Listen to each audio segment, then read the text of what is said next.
بتایا جا رہا ہے کہ شیخ پورہ سے تحریک انصاف کے امیدوار این اے 114 سے ارشد محمود منڈا گرفتار، اور پھر بتایا جا رہا ہے کہ تحریک انصاف کے امیدوار این اے 219 سے ڈاکٹر مستنصر جو ہے وہ گرفتار، اور مزید بتایا جا رہا ہے کہ خانیوال سے تحریک انصاف کے امیدوار پی پی 206 سے سید حسنین شاہ گرفتار، ڈسکا سے تحریک انصاف کے امیدوار این اے 73 سے علی اسجد ملی گرفتار، تحریک انصاف کے امیدوار پی پی 168 سے ملک ندیم عباس کے بڑے بھائی جہانگیر عباس گرفتار۔ بسم اللہ الرحمن الرحیم، السلام علیکم، امید کرتا ہوں کہ آپ خیریت سے ہوں گے۔ میں ہوں آپ کا ہوسٹ نعمان خان اور آپ دیکھ رہے ہیں ہمارے یوٹیوب چینل ٹرینڈنگ ٹوڈے۔ آج کی اہم ڈیولپمنٹس یہ ہیں کہ اوگرا نے گیس کی قیمتیں بڑھانے کی منظوری دے دی ہے۔ بتایا جا رہا ہے کہ اوگرا نے یہ منظوری ایم ایف کے پروگرام کے مطابق دی ہے۔ مزید بتایا جا رہا ہے کہ اوگرا نے گیس کا اوسطن ٹیرف 35.13% تک بڑھانے کی منظوری دے دی ہے۔ اسلام آباد سمیت پنجاب کے پی کے میں صارفین کے ٹیرف میں اوسطن 35.13% اضافے کی منظوری دے دی گئی ہے۔ سندھ اور بلوچستان کے گیس صارفین کے لیے ٹیرف میں اوسطن 8.57% اضافے کی منظوری دے دی گئی ہے۔ اچھا، دیکھا جائے تو ابھی تک یہ منظوری اوگرا نے دی ہے۔ ابھی وفاقی حکومت نے یہ ڈیسائیڈ کرنا ہے کہ کیا عوام پر مہنگائی کا بوجھ ڈالا جائے یا ان کو ریلیف فراہم کیا جائے۔ تو دیکھا جائے تو نگران حکومت کو ابھی کچھ ہی دن باقی ہیں، یعنی کہ کچھ ہی گھنٹے باقی ہیں، تو نگران حکومت تو کبھی بھی نہیں چاہے گی کہ عوام پر جو ہے مہنگائی کا بوجھ ڈالا جائے۔ تو نگران حکومت کے بعد جو بھی نئی حکومت آئے گی، چاہے وہ میاں صاحب کی ہو چاہے وہ بھٹو صاحب کی ہو، تو دیکھنا یہ کہ کیا یہ حکومتیں عوام کو ریلیف دے پائیں گی یا ان پر مہنگائی کا بوجھ ڈالیں گی۔ یہ تو آنے والا وقت بتائے گا، لیکن اگر ہم جاتے ہیں 16 مہینے کی پی ڈی ایم حکومت میں، تو کیسے اس دور حکومت میں پی ایم ایل این نے یہ بیانیہ بنایا ہوا تھا کہ عمران خان نے آئی ایم ایف کے ساتھ ڈیل توڑی تو جس کی وجہ سے مہنگائی کا طوفان آیا، اور اس دور حکومت میں ہم نے یہ بھی دیکھا کہ شہباز شریف صاحب نے دوبارہ سے آئی ایم ایف کے ساتھ ایک ڈیل کی اور اس پروگرام کو جاری رکھا، اور اس پروگرام کے مطابق مہنگائی کا جتنا بھی بوجھ تھا اس بوجھ کو عوام نے برداشت بھی کیا اور اس کو سہا بھی۔ تو اب کوئی بھی نئی حکومت آتی ہے تو عمران خان کے دور حکومت پر انگلیاں نہیں اٹھائے گی کہ عمران خان نے ایم ایف کے ساتھ ڈیل توڑی تو جس کی وجہ سے مہنگائی کا طوفان آیا۔ اگر وہ کچھ بھی کہتی ہے یا کوئی بھی انگلی اٹھاتی ہے تو ظاہر سی بات ہے وہ اپنی ہی حکومت پر اٹھائے گی۔ اور اس کے بعد بتایا جا رہا ہے کہ پاکستان تحریک انصاف نے بلے کا انتخابی نشان واپس لینے کے لیے نظر ثانی اپیل دائر کر دی ہے۔ بتایا جا رہا ہے کہ پاکستان تحریک انصاف کا سپریم کورٹ سے بلے کا انتخابی نشان واپس دینے کی استدعا۔ پاکستان تحریک انصاف نے استدعا کی ہے کہ سپریم کورٹ اپنا 13 جنوری کا فیصلہ واپس لے، الیکشن کمیشن کا انتخابی نشان واپس لینے کا فیصلہ کالعدم قرار دیا جائے۔ پشاور ہائی کورٹ کا بلے کا انتخابی نشان واپس دینے کا فیصلہ بحال کیا جائے۔ پاکستان تحریک انصاف نے موقف اپنایا کہ سپریم کورٹ نے انٹرا پارٹی انتخابات سے متعلق حقائق کا درست جائزہ نہیں لیا۔ سیاسی جماعت بنانے اور انتخابات میں حصہ لینے کا حق آئین پاکستان میں ہے۔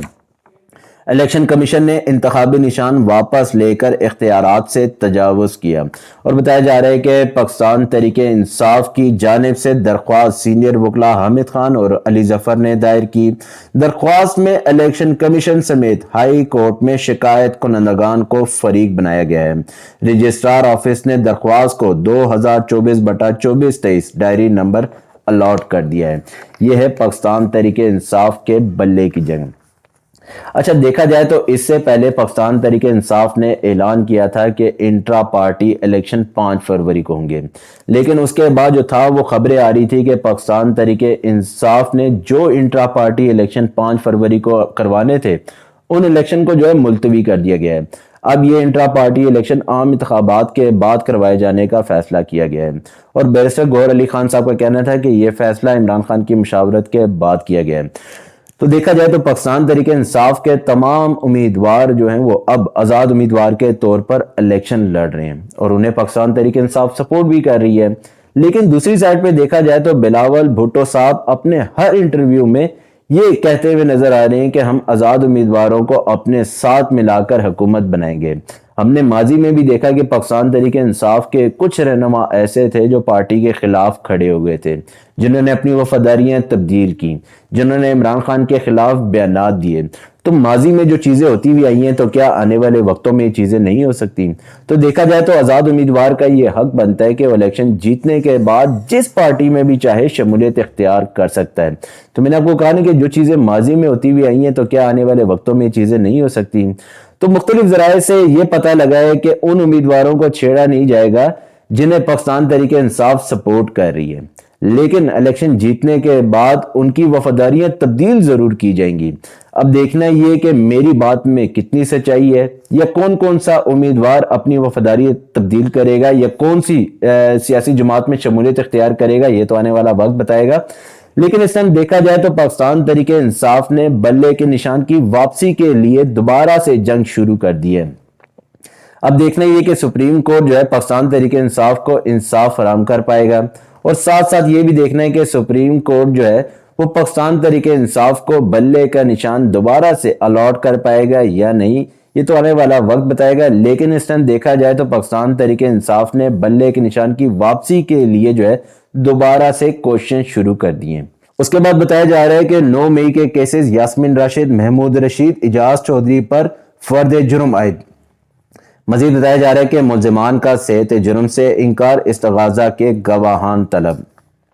اچھا، یہ پہلا کیس تھا جس میں ریاست نے جو تھا بھرپور طریقے سے انٹرسٹ لیا ہوا تھا۔ اب آپ یہاں سے اندازہ لگا لیں کہ کیسے پاکستان تحریک انصاف کے رہنماؤں کو اٹھایا جاتا رہا ہے، کیسے ان کو پریشر میں ڈالا جاتا ہے، کیسے ان کے خلاف مقدمات بنائے، کیسے ان کے خلاف ان کو ہراساں کر کے جو ہے یہ کہا گیا کہ آپ نے ان کے خلاف جو ہے گواہی دینی ہے، یا آپ نے ان کے خلاف جو ہے وعدہ معاف گواہ بننا ہے۔ تو میں نے آپ کو کہا نا کہ یہ پہلا کیس تھا جس میں ریاست نے انٹرسٹ لیا ہوا تھا۔ باقی آپ جتنے بھی کیسز اٹھا کے دیکھ لیں اس میں کسی بھی رہنماؤں کو جو ہے اس طرح نہیں اٹھایا گیا جس طرح پاکستان تحریک انصاف کے رہنماؤں کو اٹھایا جاتا رہا۔ لیکن افسوس کی بات یہ کہ یہاں پہ جتنے بھی انصاف فراہم کرنے والے ادارے ہیں وہ اس ٹائم خاموش بیٹھے ہوئے ہیں، آنکھوں پہ پٹیاں باندھی ہوئی ہیں، منہ پہ جو ہے پٹیاں باندھ کر بیٹھے ہوئے ہیں۔ اس ٹائم جتنے بھی انصاف فراہم کرنے والے ادارے خاموشی اختیار کر کے بیٹھے ہوئے ہیں۔ ظاہر سی بات ہے کہ انہوں نے بھی جو ہے کسی کا حکم ماننا ہے، یہ بھی کسی کے حکم پر چل رہے ہیں۔ اور افسوس کی بات یہ کہ 9 مئی کو گزرے ہوئے زمانہ ہو گیا، لیکن ابھی تک جو ہے گرفتاریاں جاری ہیں، ابھی تک لوگوں کو گرفتار کیا جا رہا ہے، ابھی تک جو ہے اس کے مقدمات چل رہے ہیں۔ اگر اتنے ٹائم سے کوئی بھی کسی بھی رہنما کو اس کیس میں سزا نہیں ہوئی تو ابھی تک ان کو جیلوں میں رکھنے کی مجھے تک سمجھ نہیں آ رہی۔ ظاہر سی بات ہے کہ پیچھے سے حکم ہوا ہے کہ پاکستان تحریک انصاف کے تمام امیدواروں کو یا ان کے رہنماؤں کو جو ہے 9 مئی واقعات میں گرفتار کرو، پھر اس کے بعد جیلوں میں رکھو، ان کو جیلوں میں رکھ کر ذلیل کرو۔ اور ان کا قصور صرف اور صرف یہ کہ یہ پاکستان تحریک انصاف کے رہنما یا امیدوار ہیں۔ اگر یہ پی ایم ایل این کے ہوتے شاید ابھی تک جو ہے ان کو ریلیف بھی دیا جاتا، ان کو ابھی تک باہر لا کر جو ہے ان کے گلوں پر ہار بھی ڈالا جاتا۔ لیکن افسوس کی بات یہ ہے کہ اس ٹائم تمام جتنے بھی انصاف فراہم کرنے والے ادارے سارا کچھ جانتے ہیں، سارا کچھ جاننے کے باوجود ابھی تک انصاف نہیں فراہم کر پائے۔ اور اس کے بعد بتایا جا رہا ہے کہ عمران خان اور شاہ محمود قریشی کے خلاف 9 مئی کے کیسز۔ اچھا، بتایا جا رہا ہے کہ عمران خان اور شاہ محمود قریشی صاحب کو جو ہے اس کیس میں بھی سزا ہوگی، اور یہ بات کنفرم ہے۔ میں نے آپ کو پہلے بھی کہا تھا کہ عمران خان کو ہر کیس میں جو کیس ان پر بنائے گئے ان تمام کیسز میں ان کو سزا ہوگی، اور میرا اپنا یہ خیال تھا کہ عمران خان کو ہر کیس میں سزا ہوگی سوائے غیر شرعی نکاح کو چھوڑ کے۔ میرا اپنا یہ خیال تھا کہ ان کو سیفر کیس میں بھی سزا ہوگی، توشہ خانہ میں بھی ہوگی، اس کے علاوہ 9 مئی واقعات ہوگے، اور جتنے بھی مقدمات ہیں ان تمام مقدمات میں جو ہے سزا ہوگی سوائے غیر شرعی نکاح کو چھوڑ کے۔ اچھا، غیر شرعی نکاح میں میرا اپنا یہ خیال تھا کہ عمران خان کے انصاف کے تمام تقاضوں کو پورا کیا جائے گا، اور اس چیز کو دیکھا جائے گا کہ عمران خان جو ہے انصاف کے تمام تقاضوں کو پورا کر رہے ہیں کہ نہیں۔ اچھا، میرا اپنا دوسرا یہ بھی خیال تھا کہ شاید ایک ٹائم پہ آ کے جو ہے غیرت آ جائے، ایک ٹائم پہ آ کے ان کو اس چیز کا جو ہے ان کو ریلائز ہو جائے کہ ہم نے جو مقدمہ بنایا ہے وہ بیسیکلی بوکس کیس ہے۔ لیکن افسوس ہوا مجھے یہاں پہ کہ جب عمران خان صاحب کو غیر شرعی نکاح میں بھی سزا ہوئی، کیونکہ ظاہر سی بات ہے کہ عمران خان صاحب نے جج قدرت اللہ صاحب کو یہ کہا تھا کہ میں اور بشرا بی بی قرآن پر ہاتھ رکھنے کے لیے تیار ہے کہ ہم اس سے پہلے نہ ہی کسی کے آپس میں ریلیشن شپ میں تھے اور نہ ہی ہم نے ایک دوسرے کو دیکھا تھا، لیکن اس کے باوجود ان کی ذات پر کیچڑ اچھالا گیا۔ لیکن مجھے افسوس یہاں پہ یہ ہوتا ہے کہ ہم سیاست میں کس حد تک گریں گے یہ مجھے معلوم نہیں تھا، لیکن ایک چیز کا اندازہ ہوگا کہ اگر ہم نے کسی کی ذات پر انگلی اٹھانی ہے یا ہم کسی کے خلاف ہو گئے تو ہم کس حد تک جا سکتے ہیں، وہ ہم نے چیز دکھا دی ہے۔ تو خیر آپ اپنا زور آزمائیں، عوام اپنا زور آزمائے گی، عوام اس چیز کا فیصلہ 8 فروری کو کرے گی کہ وہ کس کے حق میں ووٹ دیتی ہے۔ لیکن اس کے بعد بتایا جا رہا ہے کہ اس کیس کی سماعت جو ہے وہ 13 فروری تک ملتوی کر دی گئی ہے۔ اب تمام جتنے بھی سینئر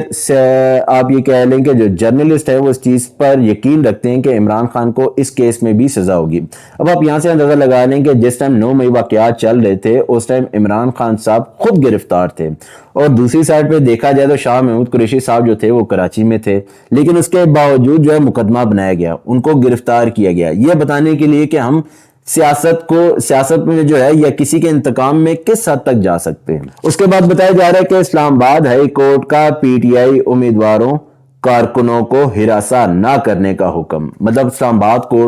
آباد ہائی کورٹ کو یہ بات اب یاد آئی ہے کہ اب یہ فیصلہ جاری کر رہی ہے کہ پاکستان تحریک انصاف کے کسی امیدوار یا کسی کارکن کو جو ہے ہراساں نہ کیا جائے۔ اور اس کے بعد جو تھا وہ چیف جسٹس عامر فاروق صاحب کا کہنا تھا کہ دانستہ طور پر لوگوں کو اٹھانا بالکل مناسب نہیں۔ تو ماشاءاللہ سے چلیں آپ کی بھی آنکھیں کھل گئی ہیں، آپ کو بھی پتہ لگ گیا ہے، لیکن آپ نے اس ٹائم کیا ستو پیا ہوا تھا جیسے ہم پاکستان تحریک انصاف کے امیدواروں کو اٹھایا جا رہا تھا جب وہ عمران خان کے خلاف بیانات دے رہے تھے؟ کیا آپ کو اس چیز کا اندازہ نہیں تھا کہ کسی کو اٹھا کر کسی کے خلاف بیان دینا کیا ٹھیک ہے، کیا وہ آئین اور قانون کے مطابق ہے؟ مزید بتایا جا رہا تھا کہ ایس ایس پی آپریشن کا کہنا تھا کہ 112 میں سے صرف 2 امیدواروں نے الزامات لگائے۔ اس کے بعد جو تھا وہ پاکستان تحریک انصاف کے وکیل علی بخاری صاحب کا کہنا تھا کہ اب پولنگ ایجنٹس اٹھانے کا نیا مرحلہ شروع ہوگا۔ ظاہر سی بات ہے اس ٹائم پاکستان تحریک انصاف کے خلاف جس طرح کے کام ہو رہے آپ کسی بھی چیز کی توقع کر سکتے ہیں۔ اچھا مجھے جو سب سے زیادہ انٹرسٹنگ بات لگی ہے وہ یہ لگی ہے کہ اس ٹائم مختلف جگہ سے جو ہے وہ نیوز سامنے آ رہی ہیں۔ اچھا یہاں پہ جو تھا وہ اسلام آباد ہائی کورٹ نے تو حکم جاری کر دیا، لیکن ظاہر سی بات ہے حکم پر عمل درآمد بھی کسی نے کروانا ہے، کسی موچی یا دھوبی نے تو نہیں کروانا ہے، جس جج نے جاری کیا اسی نے حکم درآمد کروانا ہے۔ لیکن مجھے سب سے انٹرسٹنگ بات لگی ہے وہ یہ لگی ہے کہ ابھی یہاں پہ حکم جاری ہوا ہے تو ساتھ ہی بتایا جا رہا ہے کہ شیخ پورہ سے تحریک انصاف کے امیدوار NA-114 سے ارشد محمود منڈا گرفتار، اور پھر بتایا جا رہا ہے کہ تحریک انصاف کے امیدوار NA-219 سے ڈاکٹر مستنصر جو ہے وہ گرفتار، اور مزید بتایا جا رہا ہے کہ خانیوال سے تحریک انصاف کے امیدوار PP-206 سے سید حسنین شاہ گرفتار، ڈسکا سے تحریک انصاف کے امیدوار NA-73 سے علی ازجد ملی گرفتار، تحریک انصاف کے امیدوار PP-168 سے ملک ندیم عباس کے بڑے بھائی جہانگیر عباس گرفتار، راولپنڈی سے تحریک انصاف کے امیدوار PP-17 سے